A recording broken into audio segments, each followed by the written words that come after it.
All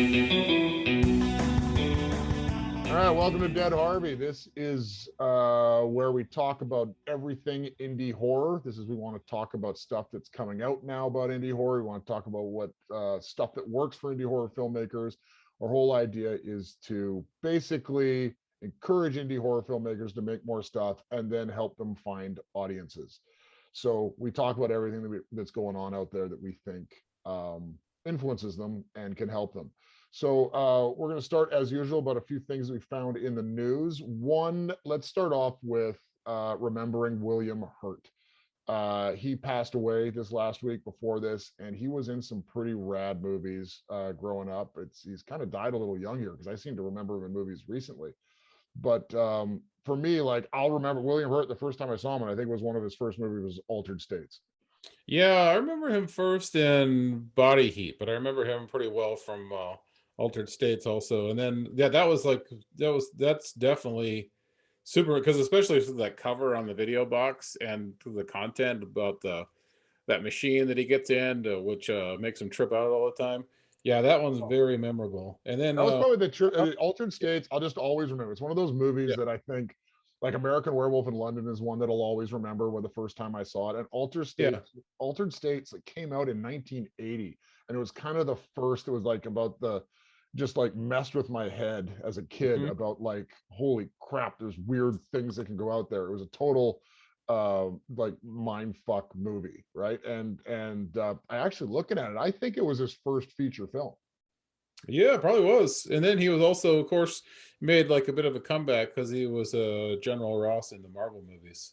Yes, coming back later on. I mean, we're talking recently. Yeah. And he He was was only in his 60s when he passed, wasn't he? Something like the 60s. I think 70, maybe just Yeah. 70 when he passed. Because I mean, still had a lot of years left in him, but seeing him pass, I just remember like he's been in a lot of cool shit over the years. And I think he kind of hit his stride there because I remember I guess I ran into him in Altered States, and I don't know Mhm. when I would have saw that. That was I probably saw it later, but then he hit his stride when he did The Big Chill, which was kind of that actor's movie, not really my style. But then he became a little bit more mainstream after that. But he was in a lot of cool shit and always kind of had a genre side to him, especially because he came out in Altered States. Yeah, fantastic actor. He was also in History of Violence, played the mob boss in that one. He was pretty ruthless in that movie. Yeah, no, he was great. He Yeah, was great. Dark City played the Yeah. inspector in Dark City. Obviously, later on, got did Lost in Space. Early on, yeah, and then Kiss the Spider Woman. It's some pretty cool shit. I mean, I always liked William Hurt. He's one of those guys too that you never really.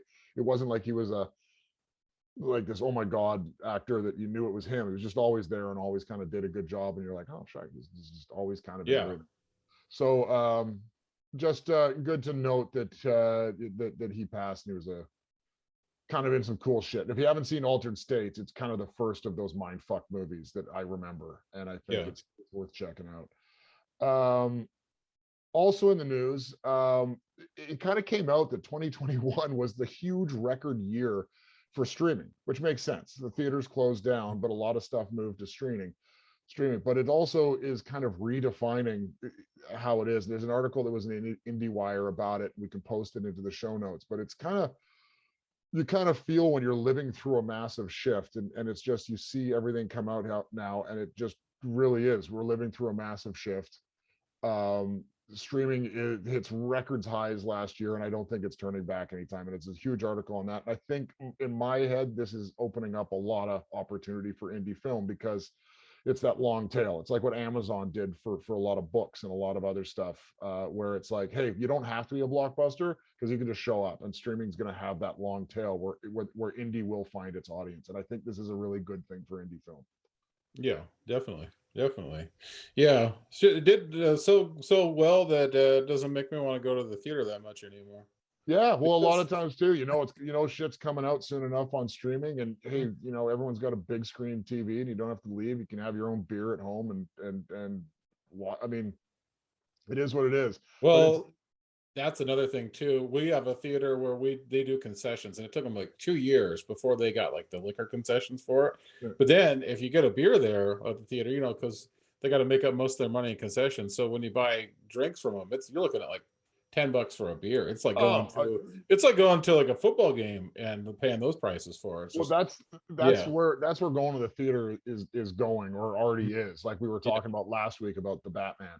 It's got to be a tentpole movie. Yep. You're bucking up, $100 to take a family there. You're getting the food. It's a whole deal. But the anything below that, anything indie is you're getting it at home, and we should remove the stigma that you need a theatrical release. In fact, I'm Yeah. kind of surprised. Like, I wonder when they're going to change that rule for like to be actually officially nominated for an Academy Award or officially nominated for certain awards. You have to have a theatrical release because that'll Right. probably That's a go good away. point. Yeah, because it was like before movies that were mostly streaming, or remember when like Netflix did that when they used to have like they'd open up like one theater, one or Yeah. two theaters just to have it be I think they did that with Army of the Dead as well too. Of course that didn't win an Academy Award. So, but well I don't know, maybe it got nominated for sound effects or something. We'll find out. But Yeah, I mean, it didn't Netflix actually buy a bunch of movie theaters just simply to They get they theatrical did. releases? Yeah, they did. I remember that was a big thing with Army of the Dead when it came out. Other movies that were before that, I think there was like some Idris Elba historical movie that they did. And I remember seeing billboards about that. It's going to be in theaters and then on Yeah, Netflix on this date, just so they could qualify for an Academy Award for it. yeah. Yeah. I But that's a feel good that point. I wonder if they're going to change that. they're gonna have to change it at some point because it just seems stupid that it's like, oh well, we got all these massive releases going on straight to streaming right now, but hey, it's not eligible if it didn't, get its theatrical. So Yeah. they rent one theater just to get. I mean, like it's in the advertising world that like that people want to win awards, but the ad has to run somewhere. But they make these offensive ones that no one's ever going to run, so they run Right. it on one disparate market in the middle of nowhere just to say it right. It's like it's stupid. Either it's an ad or it's not an ad. Either Mhm. it's a movie or it's not a movie. And Right. I Yeah. think you're going to see that kind of change. It's kind of a weird thing because like on the flip side, it's like there's a lot of film festivals that they say, oh, this is an Oscar or Academy Award qualifying festival. Now that makes sense to me. This is going to go to the next piece of news that I wanted to talk about that we can do the note to, which is the Duplass brothers, or Mark Duplass, wrote an article also on IndieWire. IndieWire has a great job of talking about indie film, obviously, where they were talking about how small movies can find success. And a lot of that is through the festival things. He talks really highly of, say, festivals like South by Southwest that are big festivals, but are also very kind to indies. Hmm. And like you and I, like when we were in film school, used to kind of make fun of the festivals because we always thought about as way that these guys are just grabbing money, especially the screenwriting film festivals and stuff. But as there's this separation between the streaming indie stuff and the big theatrical releases, we're going to need these festivals to find audiences, to test them, to see if they're good, to like get people watching. And I think like you're going to see more about those festivals. He talks a lot about South by Southwest in it. I think it's because they're promoting South by Southwest in the article. But essentially, the talk is that yeah, indie film, especially low budget. It doesn't matter how low budget. There are festivals for you, and they're going to become more and more important to find your audience. And then you screen at a bunch of festivals, and then you're going to get picked up by a streaming service, and that's kind of the road for small and independent movies. So I mean, anyhow, we're like those are three articles we found in the news there, and I think we'll post those in the show notes there. There's a little bit on in Variety about remembering William Hurt, and then these two from IndieWire. One on how it was a record high for streaming, and also about how small movies can find success, and how festivals. I think we all got to look at festivals, even if it's extremely low budget. Like there's festivals out there. I remember talking to a lot of these guys, and they're just as indie as the films are. There's Hmm. guys in the middle of nowhere who are just trying to make a buck, but it's all for the love of screening indie film to audiences, and those are the ones that we need to partner up with, like because it's networking and it's everything. So we'll link to all those posts. Yeah, that's a good point. I think festivals are more important now, or I'm viewing them as more important now because the indie movies they're pretty much getting phased out by all the corporate stuff except for the streaming options for it. So yeah, anything like that's definitely going to help and get some eyes on them. Yeah, and it's also like, and it's, you would think that the Tubies and Shutters of the world are going to notice ones that have a successful indie festival run, and it's a path forward. And even if you don't sell your film afterwards, it's accolades and things you can put in your press kit to try to shop Yeah. it around and everything. All right, so moving on to what we said we were going to talk watch this week. from last week's show, and I can't even remember what I said I was going to watch, but I know I mentioned it, and I want to talk about Sharkula because first off, this is exactly the type of movie that you and I love. It's super low budget, it's super trashy, but it understands what it is, and it's fun as all hell.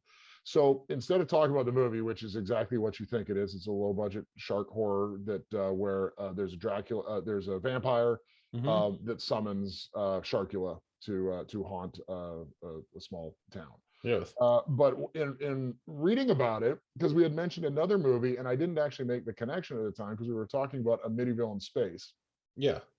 and it turns out that these are both done by the same guy, Mark Polonia, and he's actually got a bit of a name. And I think this really is a lesson for indie horror filmmakers because these are ultra low budget. You got to find these. Go on Tubi. I think Tubi is where these are. It could be anywhere, but just find Amityville in Space doesn't come out until I think until July. Sharkula is out right now, but they've got a bunch of other movies. And basically, they just kept cranking these out. I think he's made like 40 films now, but he's made so many films and carved out of a name. He's got a partner in, I believe it's Wild Eye Releasing that basically releases everything he does. So he's got a contact there. He can crank it out. He's making it work monetarily. He's probably not living in a mansion in Beverly Hills, but he's making a living. So much so that he's actually got a book out based on him. It's called Monster Vision: The Films of John and Mark Polonia, and it's a chronicle of their 55 movies, some produced by others, but mostly done just by him. And looking at some of the movies that this guy's come out with, the last two obviously are Amityville in Space and Sharkula. But then it's you're going to appreciate this one, and we'll have to find it a couple Bigfoot of years versus ago. zombies. Well, he did House Squatch, Okay. Oh, ooh. which Yeah. House squash. That's House awesome. Squatch, House Squatch. It's just like instantly, I don't know anything more than the title, but I'm Mm-hmm. going to check out House Squatch. Sister Krampus. I'm only assuming this is about Krampus's sister. Yeah. He also did Noah's Shark, Jurassic Shark 2, Dune World. So he's really he's really in the Asylum, Wild Eye, ultra low budget. But all of these films are the ones that we talk about where it's like, if you're going to do ultra low budget horror, understand that you're ultra low budget horror and be entertaining. And all of these fit the bill. So a Yeah. big kudos to me. Like, even though I wanted to talk about Sharkula itself, I felt Mm-hmm. it was better to talk about Mark Polonia and give him a shout out because this is exactly what we think indie horror is about. And if more people found movies like this and understood how much fun they are, Mm-hmm. that's then we've done something. So Yeah. that's mine. There you go. Yeah. I like a lot where it's Jurassic Shark 2, Hmm. Aquapocalypse. I thought that was pretty funny. Yes. Yeah. So, and like he's and some of his first ones that broke out, Mhm. Cannibal Campout, Wood Chipper Massacre, Yeah. Splatter Farm, um, and I think they did that one in high school. So they've been doing this Hellspawn. Yeah, the Polonia brothers have been kicking around for a long time on the indie scene. Yeah, And so his brother passed. yeah. His brother passed, and then he went on to keep doing it himself. I think it's I don't know. There's this book now. I'm gonna have to check out this book. So Yeah. they're almost all released by Wild Eye Releasing. It looks Mhm. like some other ones. The Wild Eye is actually more recently, but they've done. No, almost all of them are done by Wild Eye, but there's a whole bunch of other people that picked it up. These guys have, or he has a career. And they also did one of my favorite titles. I didn't even realize Shark Encounters of the Third Kind. Yeah, they I want to see this poster for House Squatch on here. Oh, that's actually pretty. Oh, this is hilarious. It's like the poster is like a painting of this ape like overlooking the city, but it still looks like it's a guy in a gorilla suit, even on the Perfect, painting. perfect. Yeah. Anyhow, there you go. That is Mhm. and they're ultra low budget. But like I love movies that basically they're all the same. They've got an awesome like cover art. Mhm. The trailer looks pretty good. The fonts, but then you get into it and it knows exactly what it is. Just extremely Yeah. low budget effects. Like Sharkilla had a lot of Mhm. like fucking bats on strings that were flying over the water and sharks that were kind of thrown at people. Yeah. It was Yeah, there you go. All right. So anyhow, that was mine. I got to give a shout out. You got to A, check out Sharkilla, but B, check out more movies by Mark Polonia. Which one was, what did you watch last week? I watched The Cleaning Lady. Now, there's also, this is not to be confused with the TV series The Cleaning Lady, because there's a TV series called The Cleaning Lady that's on Fox right now, which I haven't seen. I think that one's about like how she cleans up crime scenes, but this one is this kind of like off the radar indie movie that's really cool. It's basically like this lady who's kind of from the burbs and she's having an affair with this guy, and she is like a love addict. So basically like she's an addict for relationships and things like that. So she has this there's this disfigured cleaning lady that comes in to fix one problem that she has. So she befriends this disfigured cleaning lady, and then the disfigured cleaning lady sort of, she has this, when they show like her backstory, it's like a complete like the thing that like makes up serial killers. So she has that sort of a backstory, but she starts to become obsessive with the lady from the burbs, and she makes like, when she goes to sleep at night, lady from the burbs, she's like she gives people facials and stuff like that. So the cleaning lady, when lady from the burbs is asleep, she goes and makes a mask, like a mold out of her face, so that she wears it and stares at it all creepy at night. So Oh, she'll just kind of like stare at it all creepy, like when she's doing other things as well too. So you'll just see her like being a voyeur, and then she kind of targets to fix her life. The cleaning lady targets the lady from the burbs and the guy that she's having an affair with, and tries to get the lady from the burbs to take him out so that she's like a life coach kind of, but just goes at it by very strange methods or illegal methods. But it's cool. It's like a Lifetime movie with an edge that gets kind of brutal. yeah. So this is actually more of like a darker Yeah, one it's than like it a is. darker version of like that kind of movie that you would see on Lifetime. Yeah, Yeah, definitely. yeah, it's cool. I'm gonna have to. I like I'm gonna pick, going a little darker. I think the next one. I've done a few ultra low budgets on my ones. I think every once in a while I like a good dark the dark films. So that's kind of cool. I'll have to check that one out. I haven't seen it, but it's been around for a bit, right? Yeah, it's free on Amazon Prime right now. I'm not sure if it's free Oh, for you in Canada, but for us here in the States, it is. Yeah. I'll go be checking that Yeah. one out. All right. So now looking to next week, what's been coming out and what's on our radar. I Now this one came out. It tracked for a couple. This actually came out in 2020, but we can never really tell because who knows when they get picked up. Like basically, it could be an indie horror that gets thrown on Amazon like as a direct distribution because no one picked it up or someone did and it doesn't really kind of get out there, and then all of a sudden Tubi picks it up 2 years later. Like Hmm. even some of the films you did got on these contracts where someone has the rights for it for 2 years, but then it's Yeah. really no one's getting eyes on it until something's up. So anyhow, I was looking at what's coming out soon or new or this week, and on Tubi, a 2020 film called Ravers. Now, what attracted me to this is that Natasha Henstridge is in it. Hmm. And Natasha Henstridge was when Species came out, she was like the shit for a while. Oh yeah, yeah. She was super popular for a while. Now this one, like I have no idea. Like it looks okay, but we're talking about so the synopsis is that and I also kind of like the whole idea about it. So when a contaminated energy drink turns an illegal rave into a nightmare, a germophobic journalist has to overcome her deepest fears to get her friends out alive. So I don't know. It kind of like first off is Natasha Henstridge, so I'm willing to check that out. She might have a very bit part in it. We don't know. Like that's how the indie goes. Yeah. Um, but I kind of thought like part of me in my head is like thinking about that. My head kind of went to the opening of say Blade, and I was like, huh, like Yeah. a rave gone wrong. It's kind of has some cool stuff going on. Then I thought of Green Room. Do you remember Green Room where they had the Oh yeah, with Patrick Stewart, where it's like militia guys? There was a yeah. band that was. I remember quite enjoying Green Room. Anyhow, I Yeah, thought it about was all this cool. stuff. It I'm was like, really cool.